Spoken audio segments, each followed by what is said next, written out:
5월 28일 금요일 매일 성경 아침 묵상입니다. 오늘의 본문은 잠언 15장 1절에서 18절 말씀입니다. 이 가운데 1절부터 11절 말씀을 통해 감찰하시는 하나님에 대해서 묵상하겠습니다. 먼저 1절에서 7절 말씀을 통해 의인과 악인의 언어 생활을 비교해 보겠습니다. 3절입니다. 여호와의 눈은 어디서든지 악인과 선인을 감찰하시느니라. 하나님은 언제 어디서나 의인과 악인을 살피십니다. 하나님이 살피시는 대상에는 나도 포함이 됩니다. 그리고 우리는 하나님 앞에서 감출 수 있는 것이 없습니다. 이 사실을 잊지 않는다면 우리는 함부로 사람을 대하지 않을 것입니다. 함부로 행동하지 않을 것입니다. 함부로 말하지 않을 것입니다. 1절입니다. 유순한 대답은 분노를 쉬게 하여도 과격한 말은 노를 격동하느니라. 화를 돋우는 과격한 말은 단지 거친 말이나 욕설을 가리키는 것이 아닙니다. 마치 자신이 재판관인 양 다른 사람의 행동을 정죄하는 말, 상대를 하찮게 여기는 조롱하는 말, 상대의 능력이나 잠재력을 무시하는 냉소적인 말, 이런 말들이 다 과격한 말입니다. 누군가 나를 보고 있다면 우리는 함부로 과격한 말을 하지 않을 것입니다.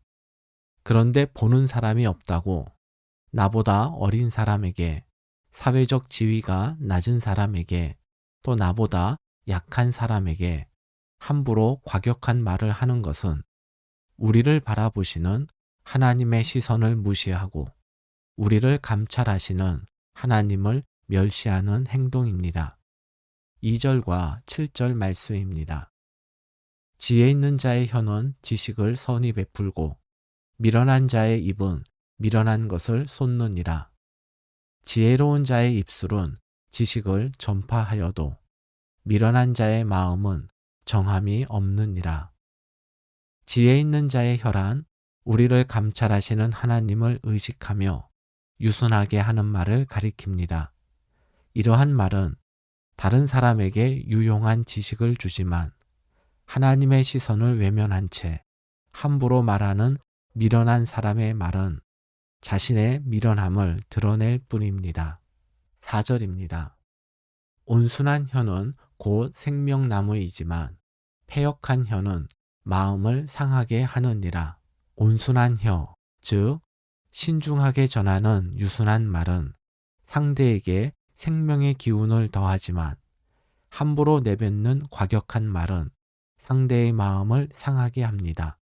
5절입니다. 아비의 훈계를 업심여기는 자는 미련한 자요. 징계를 받는 자는 슬기를 얻을 자니라. 아버지의 훈계를 경청하는 자녀는 슬기를 얻을 것인데 여기에는 한 가지 전제 조건이 있습니다. 자녀를 가르친다고 해서 아버지의 훈계가 자녀의 마음을 상하게 하는 과격한 말이어서는 안 됩니다. 자녀를 훈계하는 것이기 때문에 함부로 말할 가능성이 높습니다. 그렇기 때문에 더더욱 감찰하시는 하나님을 기억하며 유순하고 온순한 표현으로 자녀를 훈계해야 할 것입니다. 이것이 사도 바울이 골로새서 3장 21절에서 자녀를 노엽게 하지 말라는 의미입니다. 6절 말씀입니다. 의인의 집에는 많은 보물이 있어도 악인의 소득은 고통이 되느니라.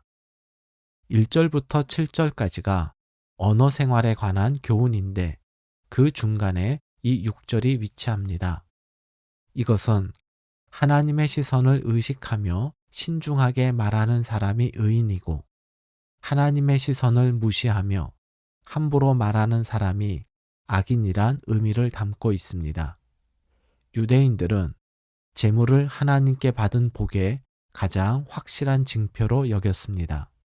즉 나를 감찰하시는 하나님을 의식하며 겸허하게 사는 의인에게는 하나님이 복을 주실 것입니다. 반면에 하나님의 시선을 외면하고 악하게 사는 사람의 부유함은 더욱 하나님으로부터 멀어지게 하는 고통을 안길 것입니다. 이제 8절에서 11절 말씀을 통해 감찰하시는 하나님 앞에서 우리가 어떻게 행동해야 할지를 생각해 보겠습니다. 8절입니다. 악인의 제사는 여호와께서 미워하셔도 정직한 자의 기도는 그가 기뻐하시느니라. 하나님께서는 왜 악인의 제사를 미워하실까요? 우리는 정의를 물같이 공의를 마르지 않는 강같이 흐르게 하라는 아모스 5장 24절 말씀을 잘 알고 있습니다. 그런데 하나님께서는 이 말씀을 어떤 맥락에서 하셨는지 알고 계십니까? 아모스 5장 21절에서 22절입니다.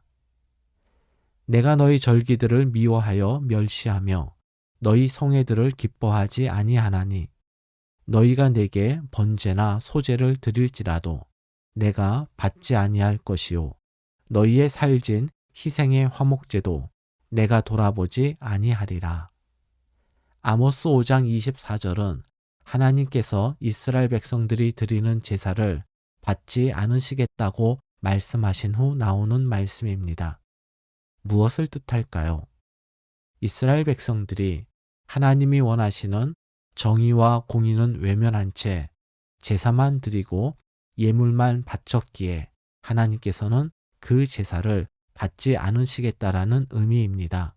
이스라엘 백성들은 풍성한 제물로 때에 따라 제사만 잘 드리면 하나님이 기뻐하시리라 생각했으나 이것은 착각이었습니다. 이렇게 말씀드리는 근거는 이러합니다. 11절입니다. 스올과 아바돈도 여호와 앞에 드러나거든 하물며 사람의 마음이리요. 스올은 죽은 자들이 거하는 곳을 말하고 아바돈은 바닥이 없는 구덩이, 즉 무저갱을 말합니다. 스올이나 무저갱은 우리에게 전혀 알려지지 않았지만 하나님 앞에서는 이런 곳들도 환히 드러납니다. 이러한 하나님 앞에서 어찌 우리의 마음을 감출 수 있겠습니까? 이사야 1장 13절 말씀을 새번역 성경으로 보겠습니다. 다시는 헛된 재물을 가져오지 말아라. 다 쓸모없는 것들이다. 분향하는 것도 나에게는 역겹고 초하루와 안식일과 대회로 모이는 것도 참을 수 없으며 거룩한 집회를 열어놓고 못된 짓도 함께하는 것을 내가 더 이상 견딜 수 없다. 마음으로는 하나님의 뜻을 따르지 않으면서 행위로만 하나님께 잘 보이려는 인간의 모든 노력을 그 행위가 제사나 예배라 할지라도 하나님께서는 역겨워하시며 견디지 못하십니다. 그렇기 때문에 하나님께서 우리를 감찰하심을 믿는다면 우리는 외식적인 모습으로 사람들을 속이듯 하나님을 속이려 해서는 안 됩니다. 그런데 때로 누군가가 나를 보고 있어도 우리의 잘못된 행동을 멈추지 않는 경우가 있습니다. 그 사람이 나의 잘못된 모습을 보더라도 나에게 불이익이나 손해를 끼치지 않으리라는 확신이 있을 때입니다. 반대로 신호 위반을 일삼는 운전자라 할지라도 교통경찰이 보는 앞에서는 신호를 지키듯 나의 행동을 평가하고 불이익을 줄 수 있는 사람 앞에서는 우리는 철저하게 행동을 조심합니다. 우리를 감찰하시는 하나님의 시선을 의식하지만 여전히 함부로 말하고 함부로 행동하지는 않습니까? 그렇다면 9절과 10절 말씀을 꼭 기억하시기 바랍니다.